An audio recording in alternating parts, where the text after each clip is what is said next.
I'm going to trust the fact that God is going to put this video in front of the right person at the right time.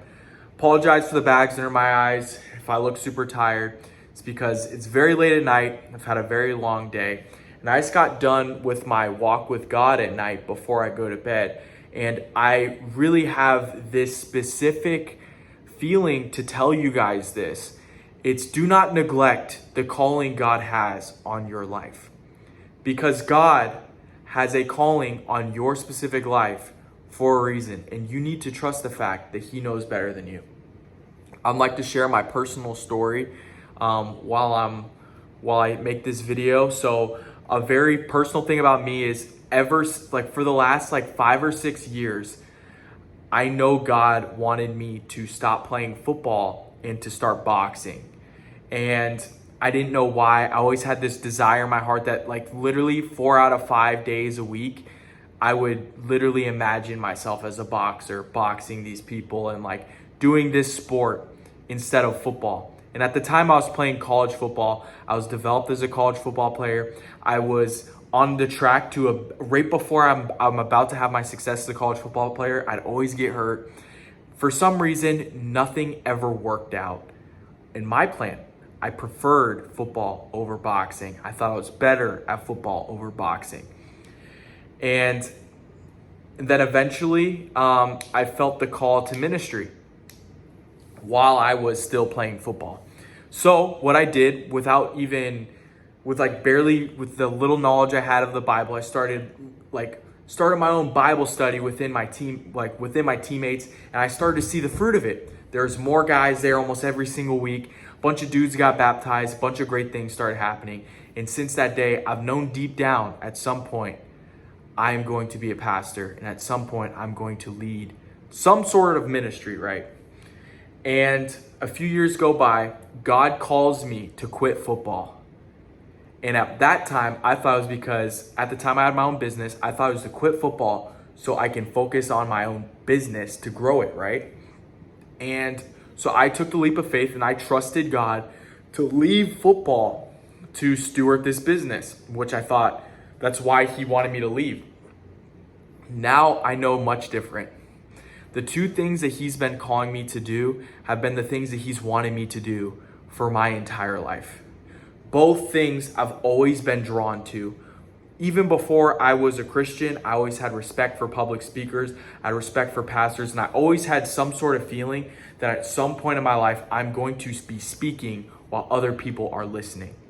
And the other fact was, ever since I was a kid, I wanted to be a boxer.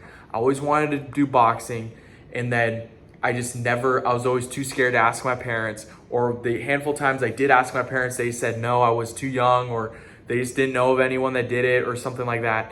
And eventually now I'm living a life that I am doing both. And tonight I'm accepting the calling of ministry that God has had on my life for a very long time now. I'm going to apply to a children's pastor job. And if it's in God's will, I'll get it. And if not, I'll have this ministry online for you guys. But the reason why I'm telling you guys all this, I don't want to tell you guys my story to give you guys the reason why I'm making these videos or the reason why that I start working at a specific church that I want to go to or that I'm the youth pastor. The reason why I'm making this video is I'm trusting the fact that God's going to put my story in front of you because you're in the same season as me. I was neglecting my calling I just moved to California in May.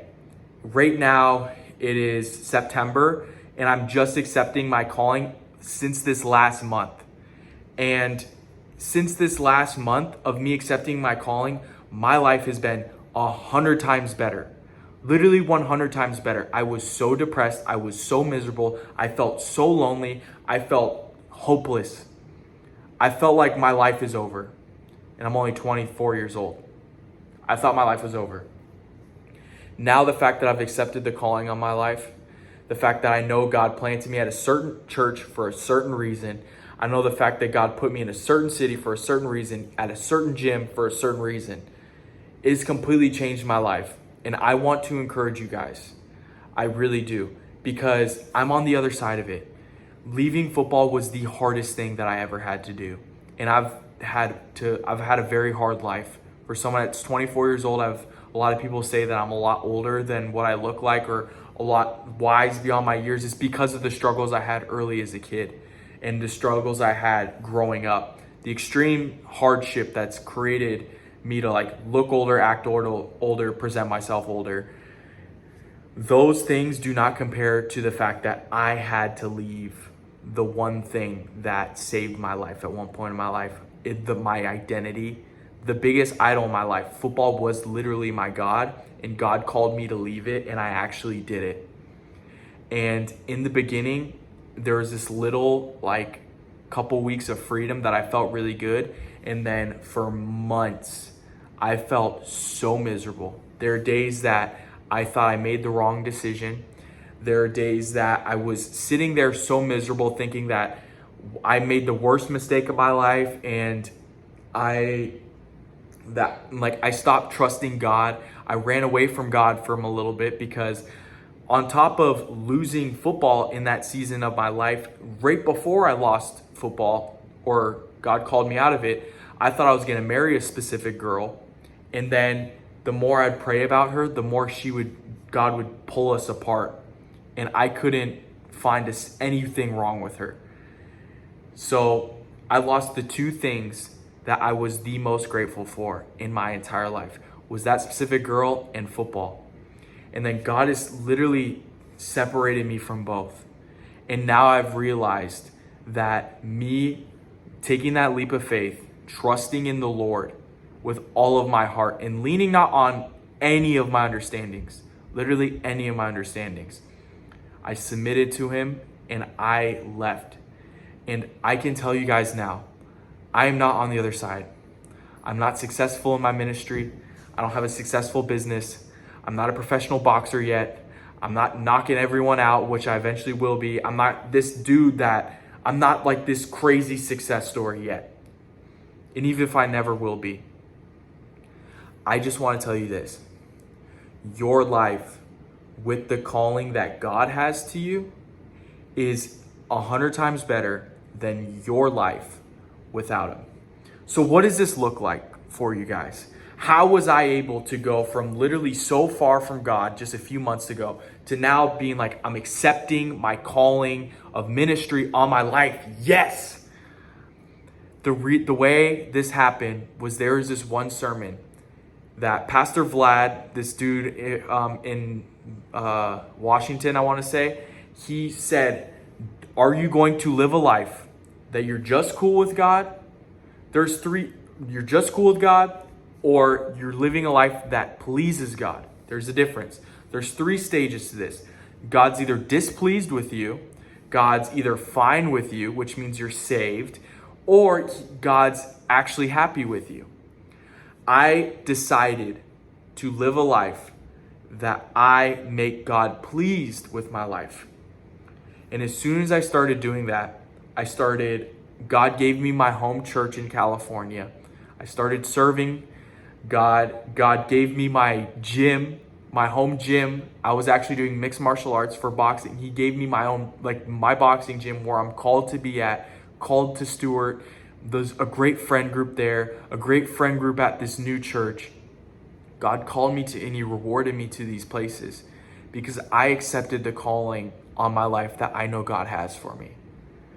I know I will be a professional boxer, and I know I will be a pastor. So for me to do these two things, tonight is the night that I'm finally accepting the other one. I'm accepting the fact that God's calling me to ministry. So if this is a YouTube ministry, then that's what it'll be. And if I get hired as the youth pastor at that church, that's what it'll be. In the meantime, I'm going to be praying and leaning in towards God, but I just wanted to make this video to encourage you guys that there are other people out there that are having this crazy walk with God, that they're like, what is going on? I'm called to do this. I'm called to do this. Like, what am I supposed to do? Like, I really want this. I really want a Ferrari. I want a sick looking chick. I want to be jacked. But then God's called me to do this. You gotta just, don't let this nonsense distract you, bro. My NFL legacy that I thought I was going to have was not worth the calling that God has on my life. It's not. All those yards, I thought I was going to have thousands and thousands of yards in college. I thought I was going to be the man. That would not be worth it if I lost what God has for me, bro. And if you're watching this, you cannot lose what God has for you. Don't lose it, because whatever God has in this specific calling on this side of your life, it is 10 times better than this calling. God won't bless what's not for you. And I'm living proof of it. I became so good at football that I was running 23 miles an hour. I was running great routes. I had the best efficiency scores every single spring ball. And I never had one catch in college. And in my eyes, I was the man. God didn't bless what he didn't have for me. There are business models as an entrepreneur that I've started, failed, started, failed. I had a layup of $100,000 a year, easy business that would take me 2 hours a day.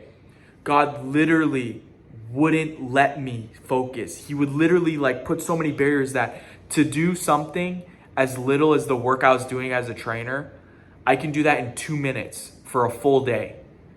And God would literally, I would sit there for hours and not get anything done. This is not what I'm called to do. God will not bless what you're not called to do. So if you think that you're oh, I'm called to ministry, I'm just going to hit a bankroll really quick, I'm just going to kill it in this, and this, then I'm going over there. Your potential, you might be able to get a 2 out of 10 because it does say in the Bible, all work is prosperous. All labor will give you money. It says something like that in Proverbs.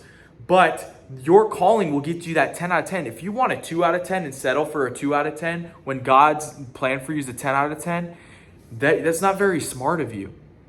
I'm in this discipleship program at a church that honestly isn't even my church home, but the fact there's a discipleship program around me, I was interested. We had a conversation tonight, and Pastor Guillermo told us about a story with his son and his daughter. So his son, they're supposed to go to the park that Wednesday or something, and they're gonna hang out and run at the park, run around, and have maybe a 5 out of 10 experience for his son. But then he sat down with his son, says, "Hey, I'm sorry that we're not going to go to the park. I'm gonna take your sister out." And without the son realizing, his dad, Pastor Guillermo, was like, "Do you know what? I'm gonna take his sister out on a date on Wednesday night, but on Friday, instead of me taking my son to the park, I'm gonna take him to the trampoline park, which is 10 out of 10 sickness for his son. 10 out of 10 dope versus 5 out of 10 dope." But then the kid with the 5 out of 10 dope, when his dad said, "Hey, this isn't for you. I'm doing something else. This is for your sister." The kid flips out, just like me. When God called me, "Hey, you're not supposed to do this football thing. You're supposed to be a boxer." I knew God called me to do that in high school. I went and played Division I college football. I transferred to a different school because it didn't work out. Transferred to a different school because it didn't work out. Transferred to a different school because it didn't work out. It sounds really dumb. Hearing it, you guys probably think I'm really dumb. But you can get so caught up in an idol in your life that you are literally blind to the work that God is doing in your life. There's a reason why the very first commandment is to not have any other gods besides God. The reason why it says so many times, and if you read the Old Testament, so many times when God takes away so many idols, it's because it blinds you. It blinds you from God. So what sin does to you, this is actually perfect. So this is what I used to sleep. So if I can see, when I see, this is my life with God. I can see what God's doing in my life. I can see the goodness of him. I can see the purpose on my life. But when I sin, this happens. When I'm like this temporarily. Let's say if I sin for 5 minutes, I'm covered here. Oh, I'm back. I repent. I'm back. But if I'm living a life of idolatry, I'm stuck here. My idolatry life of me idolizing that girl, me idolizing football, I was blinded to the Word of God and blinded to the purpose He had on my life. Unironically, that girl told me, I wouldn't be surprised if you're called to ministry. And unironically, that football team, many of the players said in my Bible study were like, hey, whenever I make it to the league, I want to bankroll your church. They were speaking this into my life since day one. Unironically, my friends at one of the colleges I went to, they knew I was a boxer and we would shadow box, and they said, you're gonna be good at this. They were speaking life into my purpose before even I was. But I was blinded by sin because of my idolatrous acts. I was blinded by sin because of my sin patterns. And men, I want to help you guys out really quick. I know this is kind of off topic, but for you to accept the calling that God has on your life, you need to not just be able to tame your thoughts, your emotions, be stoic, be able to handle pressure. You need to be able to tame your lust. One of the biggest hindrances in my life has been low self-esteem. And the reason why I had low self-esteem, I would look at it. There's low self-esteem, but there's roots of lust to it. I'd fall into lust and it would hurt my self-esteem. I'd fall into lust and it hurt my self-esteem. Sorry, that was my dog. But I want to tell you guys something. Once you the way to remove lust in your life is because you're either idolizing the girl or you're idolizing the feeling. So for me, I had a very hard life, and when I would cope, I would fall into lust. When I was super happy and I felt alone, I would fall into lust. You are putting that the female image in your mind above God. God is where you go when you're lonely. God is where you go when you celebrate. When I celebrate, woo, throw my hands up. I just got a check today. What did I do? I threw it on the counter and I put my hands up. I got to praise Him because I know that didn't come from me. It came from Him. That's what I want you guys to do. The way I was able, people always say like, it's impossible to conquer lust. That's going to be the thorn in my flesh for the rest of my life.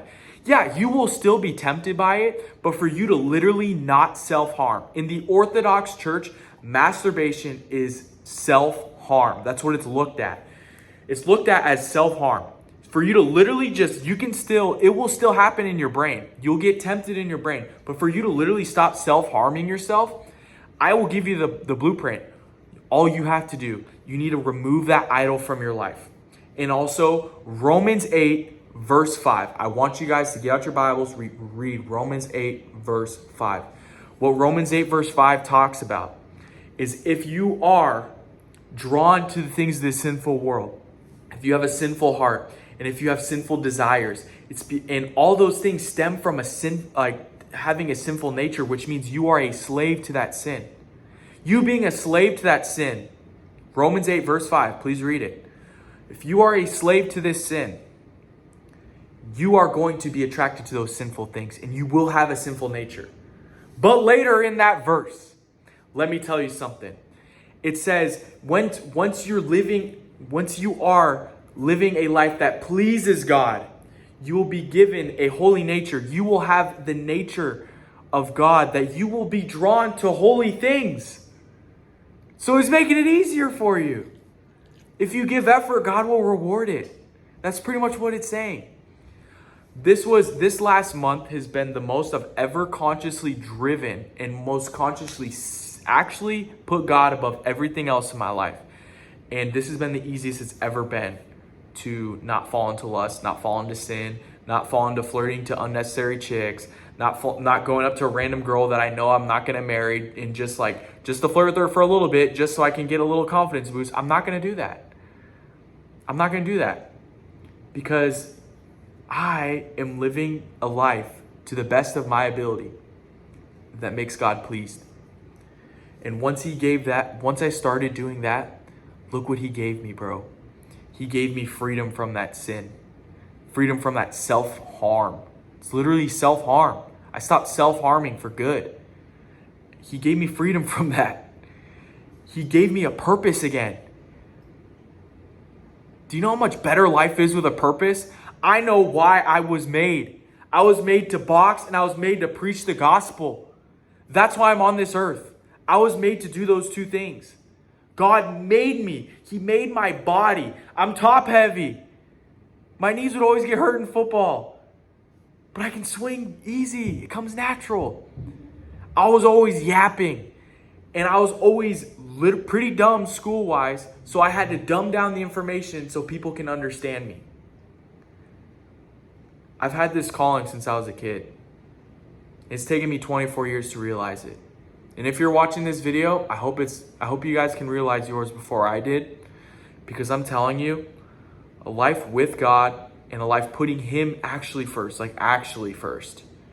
is 100 times better than anything you can ever ask, think, or imagine. I want you guys to actually trust Him with this. It won't be easy, but the reason why God made the law in the Old Testament is because He knew that's what's actually best for us. He knew that's the way for us to live, that we're actually the best. God didn't make the law in the Old Testament to be like, I'm going to make them do this. You guys can't do this. You guys are going to have to suffer with this on purpose. No, He made the law that way because that's the best we will live. If you've lived in the world for seasons of your life, you will realize, yeah, those quick hits of dopamine might have been sick in the beginning, but then you're going to realize the devil is a quick hit. The devil literally lives in quick dopamine hits. He makes you get that spike of goodness and then boom, you get a little bit lower. It's like if there's like a graph, if you're living with God, sometimes it might be harder, but your baseline will elevate. It might be harder, your baseline will elevate. It might be harder, your baseline will elevate. Your baseline of life, you're going to be so much happier. When you're living in the world, you do something that you like, that feels pleasure. It might feel good physically. It feels good to eat like a candy or some chocolate, but then you're going to feel bad later. This is what it's like to live a life with God. Once you just make the small, hard decision, your life becomes much easier. The small, hard decisions might seem big in times of your life. The small, hard decision of me leaving football has been unbelievably fruitful. I'm not a millionaire. I'm not married. I'm not successful in any regards. But I can tell you the peace that I have, you can't put a price on that. The way that I have so much peace, I never have to look over my shoulder. I don't feel this massive spirit of oppression over me. I don't feel so disrespected on a day-to-day basis. I don't feel like I'm not where I'm supposed to be. You can't put a price on that. And honestly, if I got paid millions and millions of dollars to play again, I would choose this life that I'm living right now. And I'm not a millionaire. I'm not killing it on any regards.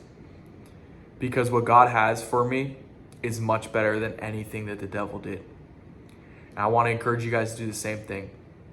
If God put this video on you, if you guys are still watching, cheers. He's calling you for a specific reason, and I have a feeling that you know it. And if you don't know it, I want you to pray and fast about it. And then go on a walk with God.